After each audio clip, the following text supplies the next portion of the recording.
ভোটের আবহের মধ্যে তৃণমূলের জামানায় দেওয়া রাজ্যের সমস্ত ওবিসি সার্টিফিকেট বাতিল করেছে কলকাতা হাইকোর্ট। আর তা নিয়েই সোচ্চার তৃণমূলের শীর্ষ নেতৃত্ব। মমতা বন্দ্যোপাধ্যায় সরাসরি বলেছেন তিনি এই নির্দেশকে মানেন না। অপরদিকে বঙ্গে এসে বারবার প্রধানমন্ত্রী নরেন্দ্র মোদী ও কেন্দ্রীয় স্বরাষ্ট্রমন্ত্রী অমিত শাহ পাল্টা তোপ দেখেছেন। ভোট রাজনীতির অঙ্ক করেছেন তৃণমূল। ভোটের আবহে শংসাপত্র বাতিলের নির্দেশ নিয়ে রাজনৈতিক বিতর্ক তুঙ্গে। এবার এক সংবাদ সংস্থাকে দেওয়া সাক্ষাৎকারে এই ইস্যুতেই মুখ খুলেন প্রধানমন্ত্রী নরেন্দ্র মোদী। ওবিসি রায়কে হাতিয়ার তিনি আবারও তৃণমূলকে নিশানা করেন। 2010 সালে একটি অন্তর্বর্তী রিপোর্ট ভিত্তিতে অন্যান্য অনগ্রসর শ্রেণী তৈরি করে বামফ্রন্ট সরকার।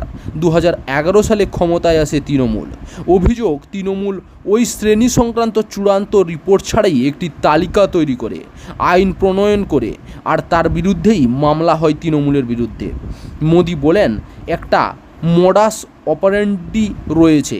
প্রথমে ওরা আইন বানিয়ে সংখ্যালঘুদের শংসাপত্র দেওয়া শুরু করে। সুপ্রিম কোর্টে মামলা হেরে যান, হাইকোর্ট প্রত্যাখ্যান করে দেয়, কারণ এই নিয়ম তো সংবিধানে নেই। এর পিছনে বড় অভিসন্ধির কথাও উল্লেখ করেন মোদী। তিনি বলেন, তারা পিছনের দরজা দিয়ে খেলা শুরু করেছিল। রাতারাতি মুসলিমদের সকলকে ওবিসি বানিয়ে দেয়। ওবিসি শংসাপত্র পাওয়ার যারা যোগ্য তারা তাতে বাদ পড়ে যান। হাইকোর্টের নির্দেশের পর বোঝা যায় কত বড় মিথ্যা হচ্ছিল একদিন। হাইকোর্ট বলেছে 2010 সালের পরে যে সমস্ত ওবিসি সার্টিফিকেট তৈরি করা হয়েছে তা যথাযথভাবে আইন মেনে বানানো হয়নি। আর এখানেই মোদী সরকারি ভোট ব্যাংকের রাজনীতিরই অভিযোগ তুলেছেন।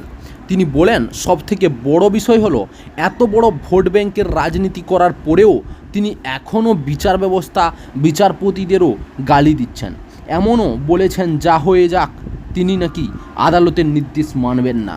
অনগ্রসর শ্রেণীভুক্তদের সংরক্ষণের সুবিধা দেওয়ার জন্য রাজ্য সরকারের তরফে যে শংসাপত্র দেওয়া হয় তাই হলো ওবিসি সার্টিফিকেট। হাইকোর্ট বলেছে 2010 সালের পরে যে সমস্ত ওবিসি সার্টিফিকেট তৈরি করা হয়েছে তা যথাযথভাবে আইন মেনে বানানো হয়নি।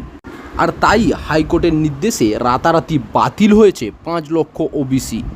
যদিও মমতা বন্দ্যোপাধ্যায় বলেছেন তিনি শংসাপত্র বাতিল হতে দেবেন না। চাকরির খবর থেকে শুরু করে নিয়োগের খবর থেকে শুরু করে ঝড় ঝঞ্ঝা, দেশ বিদেশ, রাজ্য, জেলা এবং আপনার শহরের খবর একটা চ্যানেল আমাদের newsbangla.com সবার আগে আপনারা পেয়ে যাবেন। তাই চ্যানেলটাকে অতি অবশ্যই সাবস্ক্রাইব করে পাশ থেকে বেল আইকনটা ক্লিক করে অল নোটিফিকেশন অন করে রাখুন। জয় হিন্দ, জয় ভারত।